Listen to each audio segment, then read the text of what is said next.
πλανήτη αυτό τον ασημαντό που αργά γυρνά σε τυχαία τροχιά που δεν έχει σκοπό ούτε δημιουργό, που ήταν ηθικό είναι κι αυτό σχετικό.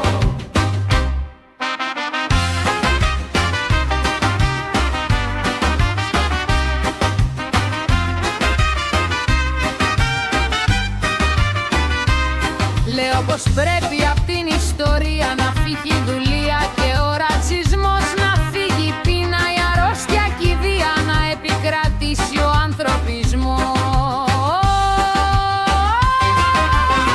στο πλανήτη αυτό τον ασημαντό που αργά γυρνά σε τυχαία τροχιά που δεν έχει σκοπό ούτε δημιουργό, που ήταν ηθικό είναι κι αυτό σχετικό.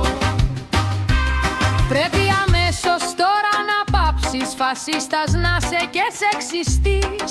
Το σωστό και το λάθος μην ψάξεις, δεν ξέρω γιατί, μα είμαι ανθρωπιστής. Αγίους κι εικόνες δεν προσκυνάω, πιστεύω μόνο στη λογική. Μα το κεφάλι μου κοπανάω, γιατί η επιστήμη δεν φτιάχνει ηθική.